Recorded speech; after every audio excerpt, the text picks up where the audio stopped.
वैसे तो हम लोग अनुक्रम यानी कि सीक्वेंस पर चर्चा कर रहे थे, लेकिन बीच में एक विशेष प्रश्न आ गया तो जो कि ओलंपियाड का है, तो सोचा कि थोड़ा उस पर चर्चा कर लेते हैं, थोड़ा बदलाव भी हो जाएगा। तो यहाँ पर हमें एक समीकरण दी हुई है, बहुपद समीकरण यानी polynomial equation, x⁵ minus x cube plus x minus 2 equal to 0।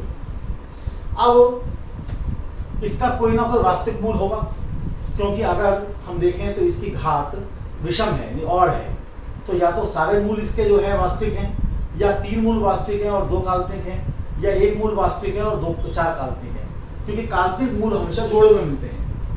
तो वो जो x है, चाहे 1 है, चाहे 3 है, चाहे 5 है, जो वास्तविक मूल हैं इसके, उसके लिए हमें ग्रेटेस्ट इंटीजर x⁵ का मान निकालना है।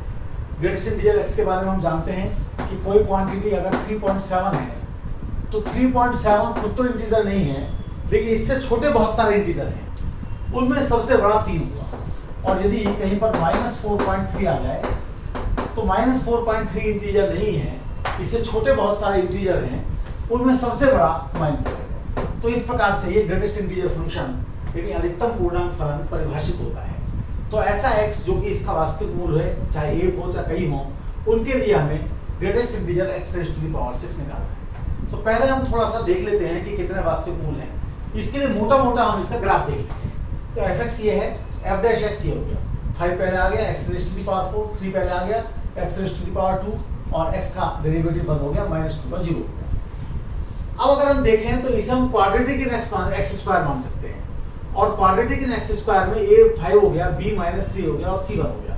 तो अगर इसका विविक्तीकरण यानी डिस्क्रिमिनेंट निकालें तो वो -11 आ रहा है, यानी कि नेगेटिव आ रहा है, और x⁵2 का पावर 2 का कोफिशिएंट पॉजिटिव आ रहा है, तो ये क्वांटिटी हमेशा पॉजिटिव होगी। और इसलिए जो इसका ग्राफ है वो ग्राफ कुछ इस प्रकार का आएगा।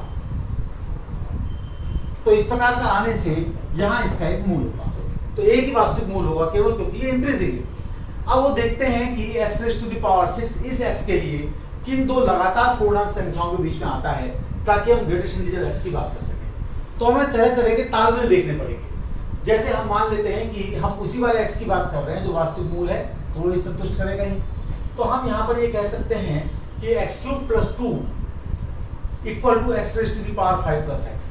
अब ये दोनों के दोनों पॉजिटिव नंबर हैं, क्योंकि हम ये देख सकते हैं कि हमारे पास अगर वैल्यूज अब निकालें f1 की और f2 की, तो f1 नेगेटिव आ रहा है, f2 पॉजिटिव आ रहा है, तो x 1 से 2 के बीच में है, यानी x पॉजिटिव है, तो ये क्वांटिटी भी पॉजिटिव है, ये भी पॉजिटिव है, तो AMGM से > 2x³ आ जाएगा, और इक्वल नहीं आएगा, क्योंकि जब x 1 और 2 के बीच में है तो x⁵5 और x बराबर नहीं हो सकते। अब इससे हमारे पास आ गया x³, इसको इधर ले गए या इसको इधर ले आए, <2, तो x⁵6 <4। अब आपको ये भी दिखाना पड़ेगा कि x⁵6 अगर <4 है तो ग्रेटर देन किससे है, तो उसके लिए और प्रकार का तालमेल बिठाते हैं इस बार। और जरूरी नहीं है कि जो तालमेल हम बिठाए उससे हमारा काम चल जाए। हमने 2 को एक तरफ रखा, बाकी सबको उधर भेज दिया, तो ये हमारे पास आ गया। अब ये हमको दिखाई पड़ रहा है कि ऊपर नीचे अगर x² + 1 से मल्टीप्लाई कर दें तो ये आ जाएगा।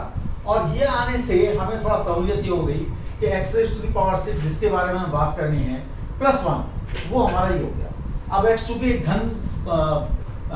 धनात्मक वास्तविक संख्या है, पॉजिटिव रियल नंबर है, तो ये ग्रेटर देन 2 होगा, तो ये ग्रेटर देन 4 हो गया, और इससे x⁵6 ग्रेटर देन 3 हो गया।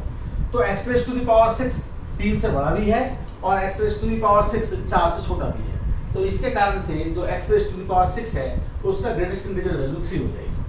तो वैसे ये प्रश्न कोई बहुत विशेष नहीं है, लेकिन एक साधारण विद्यार्थी को जो बहुत एडवांस मैथमेटिक्स नहीं जानता है, लेकिन थोड़ा सा कैलकुलस जानता है, थोड़ा डेरिवेटिव जानता है, थोड़ा पॉलिनोमियल इक्वेशन के बारे में जानता है, थोड़ा क्वाड्रेटिक इक्वेशन के बारे में जानता है, तो उसको ये समझाना हमारे लिए उपयोगी रहेगा। बहुत बहुत धन्यवाद।